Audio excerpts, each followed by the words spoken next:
Olá, amada igreja, bom dia, estamos começando mais uma Escola Bíblica Dominical, hoje é a lição número 10 da revista Compromisso, e vale salientar que esse trimestre estamos estudando a doutrina de Deus, estamos iniciando agora o terceiro trimestre, estamos finalizando o terceiro trimestre de 2021, e hoje vamos estudar a lição Deus é paciente, dentro do tema que nós estamos estudando dentro desse trimestre, que é a doutrina de Deus. E a lição de hoje começa no livro de 2 Pedro, capítulo 3, versículo de 8 e 9. Eu vou fazer a leitura que diz: Mas, amados, não ignoreis uma coisa, que um dia para o Senhor é como 1000 anos, e 1000 anos como um dia.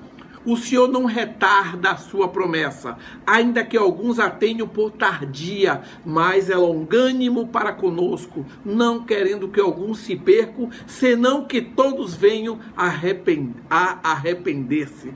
Esse é o texto que está em 2 Pedro, capítulo 3, versículo de 8 a 9. Meus irmãos, esse texto me mostra duas coisas super importantes. A primeira é: nós vivemos em uma dimensão de tempo diferente da dimensão de tempo de Deus. São duas dimensões de tempo completamente diferentes. Onde para Deus, 1000 anos para nós é um dia para Deus. Ou seja, nós estamos falando de dimensões de tempo completamente diferentes. Diante disso vem a segunda observação minha, é que eu tenho que ter paciência. Que eu não devo me preocupar com esse tempo, não devo me preocupar com o momento dessa sua vinda, mas devo me preocupar apenas com o meu estado de preparação, como eu estou no dia dessa vinda. E para nós falarmos sobre isso, Deus paciente em ação, eu convido o primeiro professor dessa manhã, que é o nosso querido professor e irmão José Carlos. A paz do Senhor, irmãos, que Deus abençoe a todos. E abençoe essa amada igreja com a paz e a toda a nossa família, não é? Um dia abençoado, em nome de Jesus. Bem, da lição de número 10, Deus é paciente, da nossa revista Compromisso, recebi a missão de falar sobre o tema O Deus Paciente em Ação. Essa lição, ela é um relato que busca mostrar um conjunto de reflexões sobre este tema, né? O nosso texto áureo está em 2 Pedro 3, de 8 a 9, que diz assim: Não se esqueçam disso, amados. Para o Senhor, um dia é como 1000 anos e 1000 anos como um dia. O Senhor não demora em cumprir a sua promessa, como julgam alguns. Pelo contrário, Ele é paciente com vocês, não querendo que ninguém pereça, mas que todos cheguem ao arrependimento. Santo Deus, Pai de infinita misericórdia, louvado seja o teu nome. Meu Deus, no nome de Jesus, eu te peço unção e sabedoria para falar do trono da tua graça, Pai. Neste momento, nos dê unção, Pai, e abençoa essa escola dominical, no nome de Jesus. Amém. Bem, a presente lição parte do pressuposto de que Deus não quer que ninguém pereça, mas que todos cheguem ao arrependimento e que vá morar com Ele, né, na eternidade, né? Ele quer o melhor para os seus filhos e Ele nos promete que em nós há de ser revelada a sua glória. Isso é uma bênção, uma grande promessa, né? E num primeiro momento, nós vamos fazer algumas reflexões sobre os temas bíblicos, visando um melhor entendimento dessa lição. Nós vamos falar sobre o relacionamento de Deus com o homem, que Deus não muda, o período entre a queda do homem e a eternidade, que a nossa esperança está em Deus, né? E o texto bíblico do tema, que é o Deus paciente em ação, e depois nós vamos falar algumas verdades para o nosso coração a respeito da conquista final. Bem, o relacionamento de Deus com o homem começou lá no Jardim do Éden, lá no início de tudo. E ele vai permanecer por toda a eternidade. Deus chegava lá no final da tarde, conversava com Adão. Ele quer se relacionar com o homem E continua até hoje. Você tem acesso a Deus agora. A qualquer momento, se você quiser falar com Deus, você pode falar com Ele que Ele te recebe. Temos a certeza que Deus é o mesmo ontem, hoje e eternamente. Ele não muda. Está dito em Jó 42, de 1 a 2, que diz assim, que sei que podes fazer todas as coisas, nenhum dos teus planos pode ser frustrado. Tudo é possível para Deus mesmo. Você pode falar com Ele, que se tiver uma dificuldade, fale com Ele que Ele resolve. Agora, às vezes não resolve do jeito que você quer, mas Ele resolve com certeza da melhor maneira. Eu hoje estou orando a Deus assim, meu Deus, eu não sei nem como te pedir, mas meus olhos estão postos em Ti. Ele com certeza Ele vai fazer o melhor para a gente. E esse período, entre o jardim do Éden, entre a queda, a desobediência de Adão e a eternidade, é um período que para a gente é longo, né? Para Deus não, né? Mas Jesus falou lá em João 16:33, que diz assim, eu lhes disse essas coisas, para que em mim vocês tenham paz. Nesse mundo vocês terão aflições, contudo tenham ânimo, eu venci o mundo. Então Jesus já deixou o recado para a gente. Vamos buscar paz em Jesus. E nós temos um livre-arbítrio para fazer as nossas escolhas, para escolher os nossos caminhos. Agora, a melhor sabedoria, é você escolher um caminho que esteja no centro da vontade de Deus. Que Deus esteja no comando, que Deus esteja nos orientando. Por isso, com certeza, você vai ser bem-sucedido, porque Ele quer o melhor para você. Agora, o homem desobedeceu e sofre todas essas consequências que o pecado traz. Mas Deus não desistiu e nem desiste do homem, porque o homem é a coroa da sua criação, não é? E a nossa esperança são as misericórdias do Senhor que se renovam todas as manhãs. E a glória de Deus que há de ser revelada na nossa vida. Eu tenho certeza que Deus está no comando e quer o melhor para os seus filhos. É o que está dito em Romanos 8,18, porque para mim tenho por certo que as aflições deste tempo presente não são para comparar com a glória que nos há de ser revelada. Vai ser um momento glorioso esse encontro, hein? Da igreja com Jesus. Onde Jesus estiver, nós vamos estar também. Vai ser um momento assim, que a gente não pode nem descrever, um momento de muita felicidade. O texto bíblico do tema da aula de hoje, o Deus paciente em ação, está em 1 Coríntios 15, de 50 a 58. Eu vou ler para os irmãos. Irmãos, eu lhes declaro que carne e sangue não podem herdar o reino de Deus, nem o que é perecível pode herdar o imperecível. Eis que eu lhes digo um mistério, nem todos dormiremos, mas todos seremos transformados, num momento, num abrir e fechar de olhos, ao som da última trombeta, pois a trombeta soará, os mortos ressuscitarão incorruptíveis, e nós seremos transformados. Pois é necessário que aquilo que é corruptível se revista da incorruptibilidade, e aquilo que é mortal se revista da imortalidade. Quando, porém, o que é corruptível se revestir de incorruptibilidade, o que é mortal de imortalidade, então se cumprirá a palavra que está escrita: a morte foi destruída pela vitória. Onde está a morte? A sua vitória. Onde está a morte? O seu aguilhão. O aguilhão da morte é o pecado e a força do pecado é a lei. Mas graças a Deus que nos dá a vitória por meio do nosso Senhor Jesus Cristo.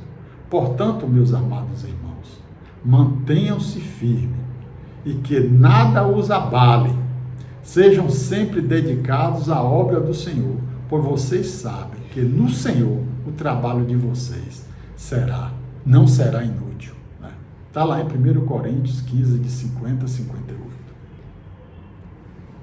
A seguir, algumas verdades para o nosso coração a respeito da conquista final. Qual é a conquista final? É sair daqui, quando fechar o olho aqui, abrir no céu, na presença do Senhor, morar com Ele eternamente, né? E A primeira informação, que é muito importante, é que Deus transformará os corpos de todos os salvos, inclusive dos que já faleceram. Os nossos corpos mortais serão revestidos da imortalidade. Está lá em Filipenses 3:21, que diz assim: pelo poder que o capacita a colocar todas as coisas debaixo do seu domínio, ele transformará os nossos corpos humilhados para serem semelhantes ao seu corpo glorioso. Não é isso, meu irmão? Que bênção! Né? A ressurreição, né? A ressurreição é o ápice, né? É o momento mais esperado de todo cristão. Né? Também a vinda do Senhor, né, virá repentinamente. É num abrir e fechar de olho. Porque nesse momento a paciência findará repentinamente e será substituída pelo juízo. Está lá em Lucas 12:14 que diz assim: estejam também vocês preparados, porque o Filho do Homem virá numa hora em que não o esperam. Vamos estar preparados, orando ao Senhor, buscando fazer a sua vontade, obedecendo a Ele, né? Pedindo perdão, né? Perdoando. O Pai Nosso diz, perdoai os nossos pecados, assim como nós perdoamos aos nossos devedores. E não nos deixes cair em tentação e nos livra do mal. Porque de Deus é o reino, é a honra e a glória. Né, meus irmãos? E Deus vai cumprir a sua palavra. A palavra de Deus será cumprida, com certeza. O céu e a terra vai passar, mas as minhas palavras não hão de passar.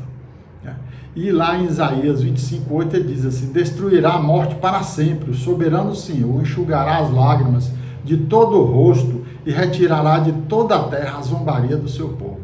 Foi o Senhor quem disse. Deus falou, está falado mesmo.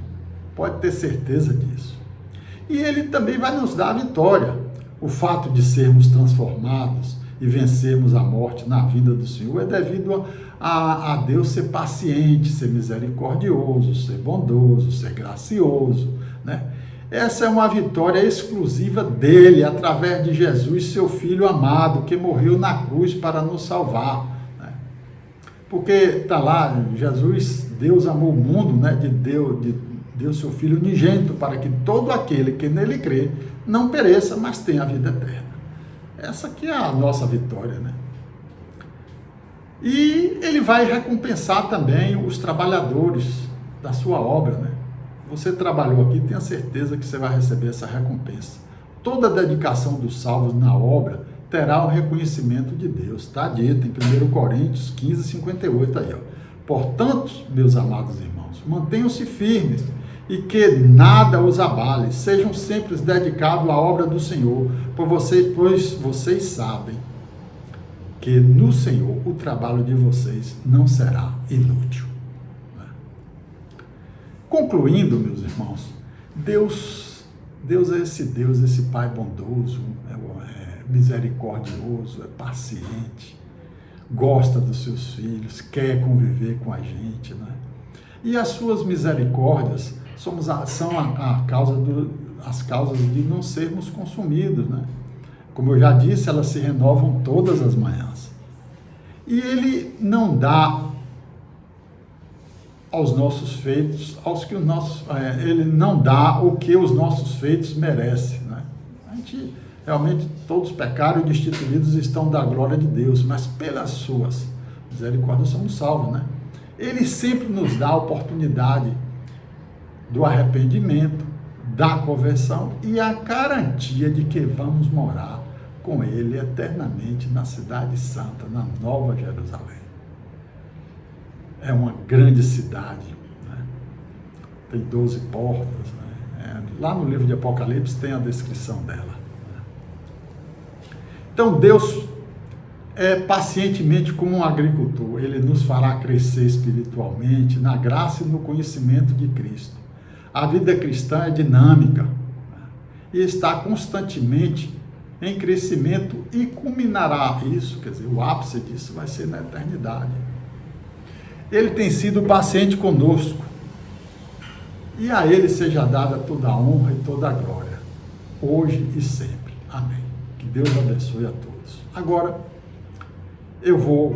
vai ter um momento que vai ter uma chamada, né? E eu vou pedir ao irmão Gideval que nos louve com o hino 108 do cantor cristão. Eu já falei com o Gideval que Jesus vai falar assim com ele: Gideval, ele vai responder: presente, venha para cá, para o reino que está preparado para você desde o início do mundo. E aí nós vamos cantar essa chamada, nós vamos pedir ao irmão que louve esse hino, a chamada final. Que Deus abençoe a todos, que dê a paz e que seja a paz do Senhor reine no coração de todos nós, de toda a nossa igreja. Em nome de Jesus. Amém. Ok, irmão José Carlos. Engraçado que o irmão José Carlos vai lá no fundo do baú. Ele tem, a memória dele vai puxar os tempos que nós éramos adolescentes e cantando isso nos bancos da igreja. Quando Cristo sua trombeta lá no céu manda tocar, quando um dia muito glorioso lá romper, e os remidos dessa terra meu Jesus incorporar, e se fizesse então chamada, lá estarei. Quando se fizer chamada, quando se fizer chamada, quando se fizer chamada, quando se fizer chamada, lá estarei. Nesse tão glorioso dia, quando os crentes ressurgir e da glória de Jesus participar, quando os crentes ressurgidos atingirem um porvir e fizessem então chamada, lá estarei. Quando se fizer chamada, quando se fizer chamada. Lembrei dos meus tempos de adolescente lá em Jiquié e lá no interior perto de Itabuna, em Itapitanga. Obrigado, irmão José Carlos. O tempo que temos evidencia a palavra, a paciência do Senhor. A Bíblia diz que a vinda do homem será como um ladrão. E ele faz essa ilustração para mostrar o seguinte, que o bandido ele não manda aviso. Ele não manda aviso, o que significa dizer que nós devemos estar sempre preparados. É a mesma coisa daquele jovem que o pai dele viaja toda semana e toda semana ele faz festa na sua casa, porque ele sabe que o pai vai chegar na sexta-feira, final do dia. Mas, um belo dia, o pai resolve vir na quarta-feira, no meio da semana, e encontra a casa em festa, uma tremenda bagunça, e pegando o filho, como se diz, de calça curta. Assim é a vida do Filho do Homem. Ele vai vir realmente de surpresa. Por isso que nós devemos estar sempre preparados, sempre alerta. E como o apóstolo Paulo, mesmo o tempo todo, nos recomenda para que nós possamos estar nesse estado de alerta. E agora nós vamos convidar o próximo professor para nos falar sobre a pedagogia da paciência do Senhor. E para isso eu convido o nosso querido professor Jurandir para nos falar um pouco. Por favor, professor Jurandir. Bom dia, queridos irmãos, paz e graça. Nós estamos aqui na lição 10. Essa lição, cujo tema é Deus é paciente. Nessa lição nós vamos ver a doutrina da paciência de Deus. A paciência de Deus é um dos atributos de Deus. É um daqueles atributos que nós chamamos de comunicáveis. Deus tem atributos que são incomunicáveis, a sua onipresença, onipotência, onisciência, né, que só pertence a Ele mesmo. E temos atributos que são comunicáveis, a bondade, a sabedoria, a paciência. É sobre este atributo da paciência de Deus, que Ele até comunica aos homens, é que nós vamos falar. A doutrina da paciência se refere às oportunidades concedidas por Deus para os seres humanos, né, para que estes se arrependam. Então Deus concede um lapso de tempo para que os seres humanos se arrependam, se convertam, se voltem a Ele. É uma das doutrinas mais belas, mais interessantes. Contudo, né, conforme os estudiosos, essa doutrina, né, esse atributo, o estudo desse atributo especificamente, tem sido negligenciado, porque pouco tem sido escrito sobre ele, né? Isso porque tem havido uma confusão entre a paciência, a bondade e a misericórdia. A paciência ela é colocada, inserida na bondade e na misericórdia, né? Tem sentido, mas na verdade não se confunde. Ela pode ser estudada separadamente. Em razão disso, tem se falado pouco especificamente sobre a paciência, né? E aí nós podemos distinguir a paciência da misericórdia, porque a paciência se refere ao próprio Deus, embora o ser humano acabe sendo beneficiado. E a misericórdia se refere ao ser humano. Então, a misericórdia considera a criatura como infeliz, como faltosa, como fragmentada. A paciência considera a criatura como criminosa. A misericórdia tem pena do ser humano em sua infelicidade. A paciência tolera o pecado que gerou a infelicidade e deu nascimento a mais infelicidade ainda. A paciência de Deus diz respeito principalmente a si próprio, como uma restrição imposta por sua vontade aos seus atos, ao passo que sua misericórdia esgota-se totalmente na criatura. A paciência de Deus é aquela excelência que o leva a suportar grandes ofensas sem vingar-se imediatamente. Então a gente pode pensar assim: enquanto a misericórdia vai de Deus para o ser humano, né? Tem como alvo o ser humano, como destinatário o ser humano, a paciência faz parte de Deus e é voltada para Ele mesmo. É o autocontrole, é o poder que Deus tem de se autocontrolar, no sentido de evitar a vingança. Deus suporta, né? Deus sofre. Eu quero dizer para vocês que Deus sofre, mas Deus suporta. Este poder que Ele tem faz parte da sua sabedoria. Então, há uma diferença entre a paciência e a misericórdia. A paciência se refere a este poder que Deus tem de autocontrolar-se, de suportar, né, os pecados humanos. E a misericórdia se refere ao sentimento que Deus tem pela condição humana, pela queda humana, pelo pecador. Dito isso, este autor, né, vai dividir essa lição em vários tópicos. O tópico que nos interessa é este: a pedagogia da paciência do Senhor. Está lá em 2 Pedro, é fundamentado em 2 Pedro, capítulo 3, versículo de 1 a 9. Pedagogia. O que é pedagogia? Pedagogia é um método, é um meio, né, utilizado para educar.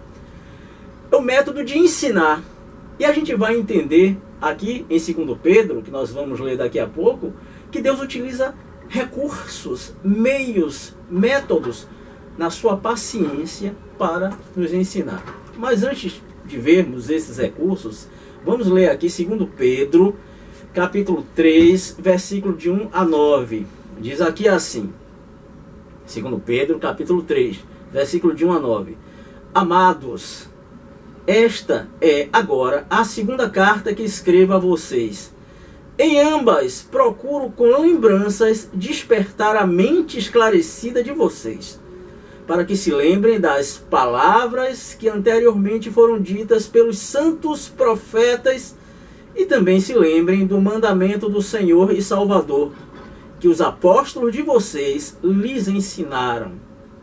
Antes de tudo, saibam que nos últimos dias virão escarnecedores, com as suas zombarias, andando segundo as próprias paixões, e dizendo: onde está a promessa da sua vinda? Porque desde que os pais morreram, todas as coisas permanecem como desde o princípio da criação. Acontece que, de propósito, esquecem que os céus existem desde muito tempo e que a terra surgiu da água e através da água pela palavra de Deus. Com base nesta palavra, também o mundo daquele tempo foi destruído, afogado em água. Pela mesma palavra, os céus e a terra que agora existem têm sido guardados para o fogo, estando reservados para o dia do juízo e da destruição dos ímpios. Mas há uma coisa, amados, que vocês não devem esquecer, que para o Senhor um dia é como 1000 anos, e 1000 anos são como um dia. O Senhor não retarda a sua promessa, ainda que alguns a julguem demorada. Pelo contrário, Ele é paciente com vocês, não querendo que ninguém pereça, mas que todos cheguem ao arrependimento. Então, quais são os recursos que Deus utiliza na sua pedagogia, na pedagogia da sua paciência, para nos ensinar? O primeiro é a sua palavra.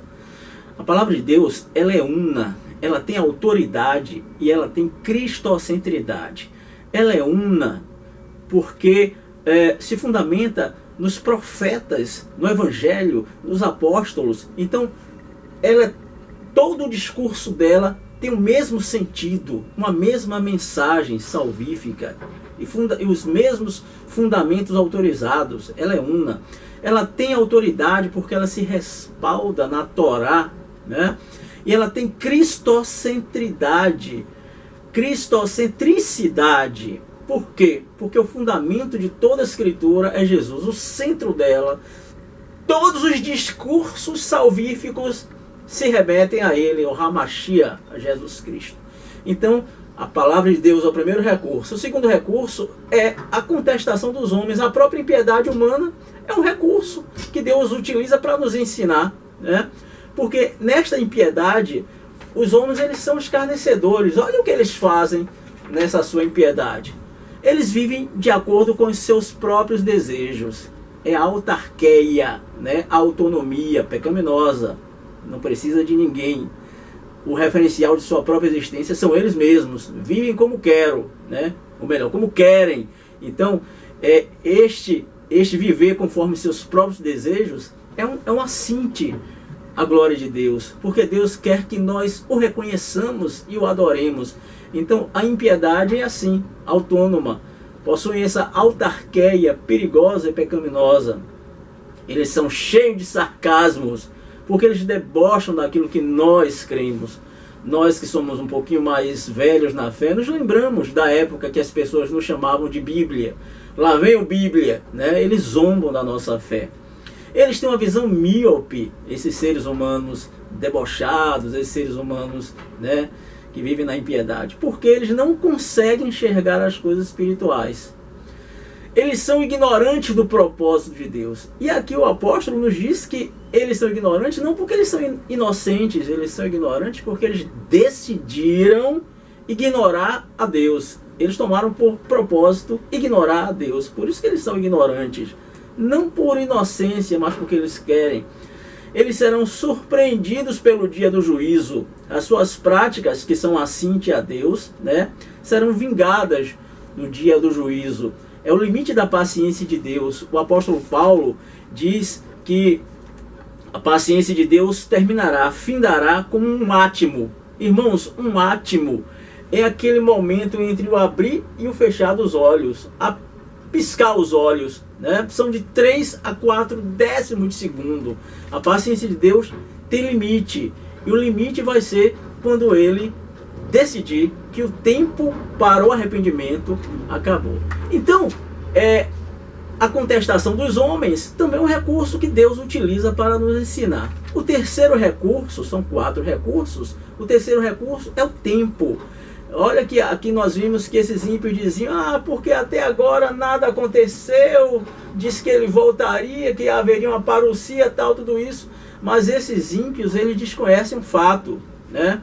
Que um ano para os seres humanos é como 1000 anos para Deus. Para estes ímpios, né? Para esses homens, Deus pensa e age conforme a nossa temporalidade, né? Desconhecendo que Deus não está na própria temporalidade. Deus é extemporâneo. Nós é que estamos na temporalidade. O que rege as nossas vidas é o tempo cronos, é o tempo sucessivo, é o tempo que é mensurado.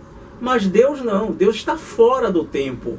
A rigor, poderíamos dizer que Deus não existe nessa nossa existência, ele existe numa outra existência.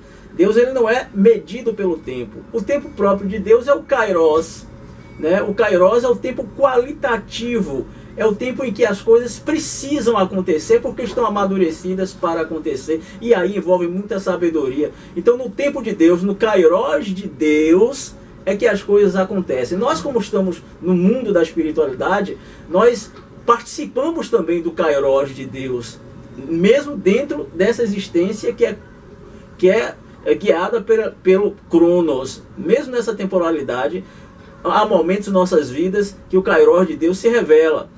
Mas no cômputo geral, o Kairos de Deus se revelará no tempo oportuno. Porque 1000 anos é como um dia, e um dia é como 1000 anos para Deus. Deus, ele não padece dessa temporalidade. Deus não envelhece, Deus não se cansa, não se esgota. Essas características são próprias nossas. Portanto, o tempo, né? Atentemos para o tempo de Deus. O tempo é um dos recursos que Deus utiliza, né, para nos ensinar. E o quarto recurso é esse: o controle da ira, né, a paciência de Deus, esse poder que Deus tem de controlar a sua própria ira. E por que Deus exerce essa paciência? Porque essa paciência de Deus é um método que ele utiliza para nos ensinar. Primeiro porque Deus, ele dá oportunidade para todos. As oportunidades são dadas a todos os seres humanos, né? A gente pode ver isso lá em 1 Timóteo 2,4, que Deus, ele não deseja que os homens se percam. Então, Deus não deseja que o ser humano se perca. Deus não tem prazer na morte do ímpio. Então, ele dá oportunidade para todos. Por isso ele vai controlando a sua ira. Depois, Deus ama a todos. Não existe coisa assim, não há que se dizer que Deus, né, ame uns e odeie. Deus ama todos os seres humanos, mas infelizmente não são todos os humanos que serão salvos, né, porque decidiram a não aproximar-se, né, dessa salvação, ou porque também não são eleitos. Há que se pensar sobre isso. Mas Deus ama a todos. Deus ama os homens, porque ele é bom e é maravilhoso. E também porque ele quer que todos se arrependam. O motivo da paciência de Deus é para que eles se voltem para ele. Então, Deus, ele exerce esse autocontrole sobre si próprio, esse poder de autocontrolar-se, porque ele quer que todos voltem para ele. E como reflexão final, eu queria aqui colocar o seguinte: existem categorias de seres humanos diante de Deus. Existe o ímpio que comete a sua impiedade, né? E Deus espera que o ímpio se volte para ele, se arrependa. Existe o crente carnal que conhece os mandamentos, os princípios e continua pecando. Deus espera que este se emende.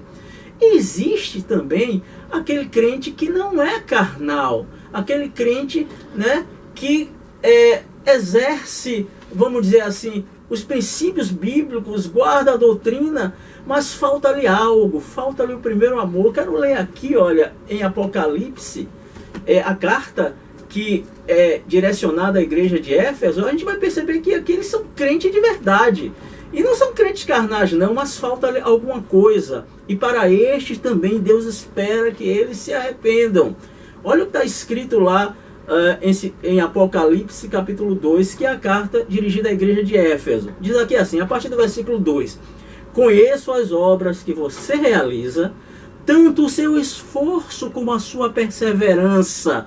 Sei que você não pode suportar os maus e que pôs à prova os que se declaram apóstolos e não são, e descobriu que são mentirosos. Você tem perseverança e suportou provas por causa do meu nome, sem esmorecer. Tenho, porém, contra você o seguinte: você abandonou o primeiro amor. Então Deus espera que eles voltem ao primeiro amor. Olha, eles são pacientes, eles são perseverantes, né? Eles suportam as provas, eles são dedicados, mas eles estão no automatismo, estão no automático. Falta dentro deles aquela chama do primeiro amor. E Deus está pacientemente esperando que eles, né, retornem, abandonem essa falta de sentimento. Deus, ele é paciente com todos nós e espera que nós melhoremos, que nós o agrademos, porque todos nós vamos ter de prestar conta dos nossos atos a Ele. Que o Senhor vos abençoe nesse dia, dirija os vossos passos, vos dê ânimo, vos robusteça com a força que vem do trono, supra suas necessidades em glória. Tudo isso, em nome de Jesus, Messias, Yeshua, HaMashiach, que Deus os abençoe. Amém. Obrigado, professor Jurandir.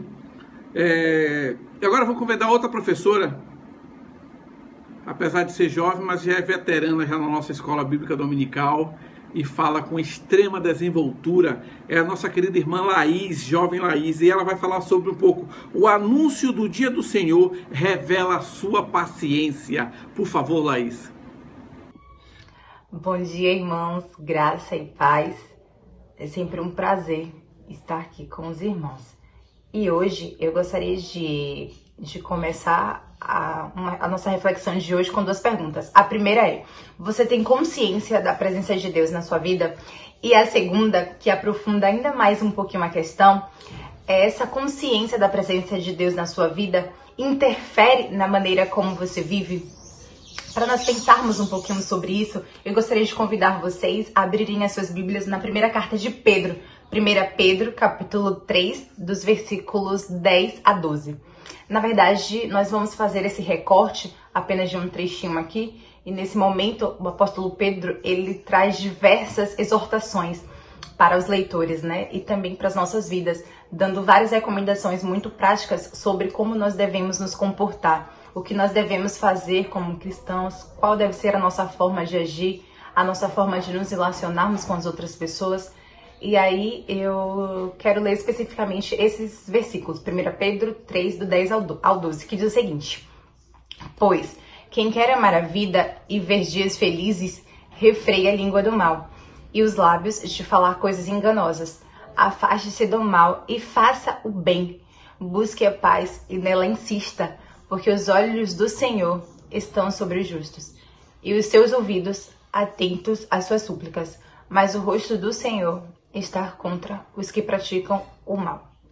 É interessante, irmãos, que nesse trecho, Pedro, ele basicamente cita uma parte dos Salmos de número 34.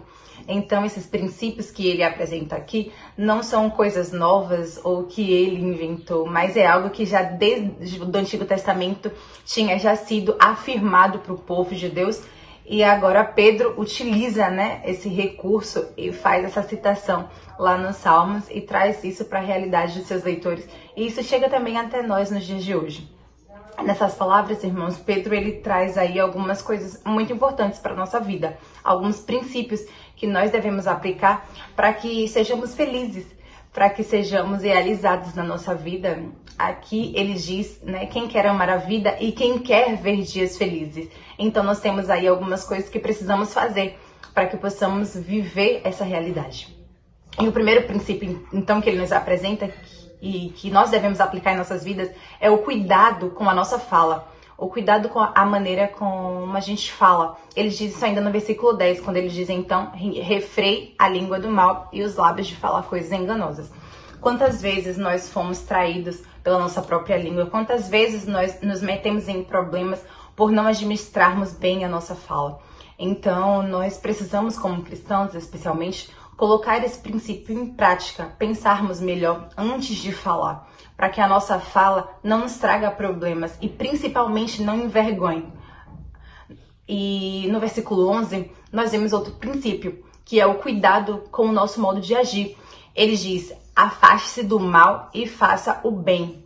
Essa afirmação, irmãos, que pode parecer tão óbvia, né? Claro, devemos nos afastar do mal e buscar fazer aquilo que é bom, mas na verdade muitas vezes nós temos dificuldade até mesmo de discernir aquilo que é bom e aquilo que é mal. Se nós não tivermos cuidado, se nós não estivermos se nós não vivermos de fato na dependência de Deus, buscando a comunhão contínua com Ele, nós vamos facilmente errar nessa seleção daquilo que nós fazemos. E por vezes corremos o risco, porque somos pecadores, de inclusive deliberadamente mesmo fazer aquilo que é incorreto. e abandonar as coisas corretas, as coisas boas, as coisas que de fato agradam a Deus. E ainda podemos destacar que Pedro, ele nos convoca a termos também cuidado com os nossos relacionamentos. Ainda no versículo 11, ele diz, né? Busque a paz e nela insista. Então temos que manter esse princípio na nossa vida. Nós estudamos há um tempo atrás as bem-aventuranças, né?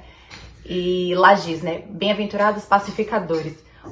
Um cristão, os servos de Deus, um discípulo de Jesus Cristo, deve ser alguém que vive com base na paz.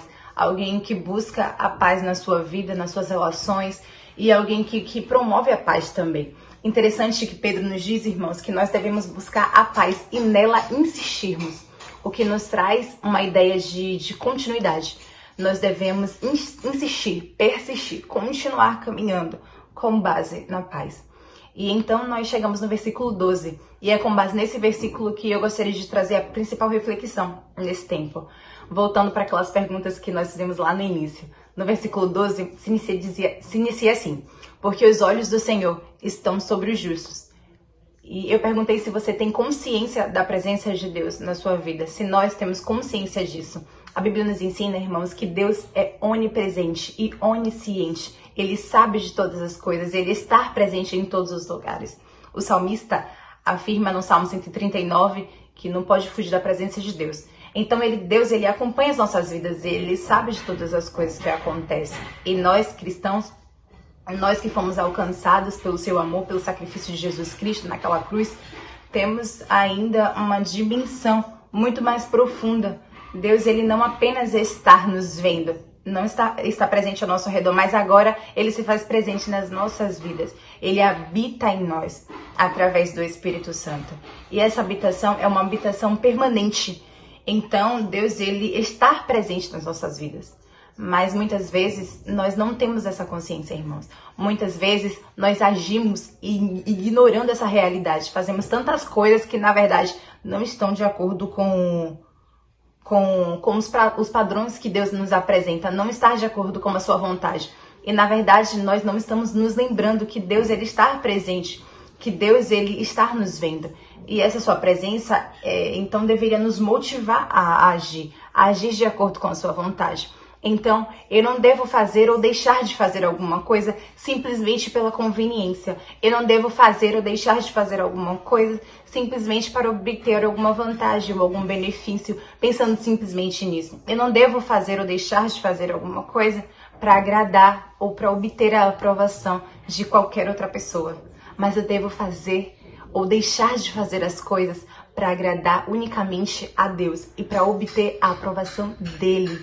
Essa preocupação, irmãos, deveria estar presente continuamente nos nossos corações. Nós deveríamos pensar mais nisso, nós deveríamos ter consciência disso. O texto diz que os olhos do Senhor estão sobre os justos e os seus ouvidos atentos às suas súplicas. Se nós queremos que Deus nos ajude na nossa caminhada, que Ele nos abençoe, que Ele conduza os nossos caminhos, nós precisamos adequar a nossa vida à vontade dEle. Nós precisamos querer agradar a Ele. O que inclui aqueles passos que nós falamos anteriormente, aqueles princípios que nós apontamos, o cuidado com o nosso falar, o cuidado com a nossa maneira de agir, o cuidado com os nossos relacionamentos, para que nisso tudo Ele seja glorificado, para que nisso tudo Ele se alegre. Então, esse é o meu desejo para esse tempo, essa é a minha oração, para a minha e para a sua vida, que nós ganhemos consciência de que Deus, ele está presente, de que Ele caminha conosco, de que, na verdade, Ele está dentro de nós. Se você é um cristão, se você já aceitou Jesus Cristo como seu Salvador, Ele habita em você. E que isso possa mudar a nossa maneira de enxergar a vida. Que isso possa mudar a nossa forma de agir, a nossa forma de nos comportarmos. Aquilo que nós fazemos, aquilo que nós falamos, aquilo que nós pensamos. Que tudo isso possa ser realmente conduzido por essa consciência de que Deus está comigo. Deus já expressou a sua vontade para a nossa vida na palavra dele e ele quer nos conduzir de acordo com a sua vontade. Com certeza, assim nós podemos experimentar dias felizes, como Pedro disse. Assim nós poderemos amar a vida. Assim nós poderemos experimentar uma vida melhor daquela que nós podemos produzir, porque o nosso Deus é quem está cuidando de nós. E eu gostaria de convidar vocês a orar comigo agora. Pai, nós te agradecemos pelo seu amor, nós te agradecemos porque o Senhor tem nos sustentado mesmo em meio a tantas dificuldades, a tantas lutas. E nós te agradecemos agora, Senhor, pela tua palavra que falou aos nossos corações. E somos lembrados, ó Deus, nesse tempo de que o Senhor está aqui agora comigo, assim como o Senhor está ao lado de cada um dos meus irmãos que está aí do lado da telinha ouvindo, Pai.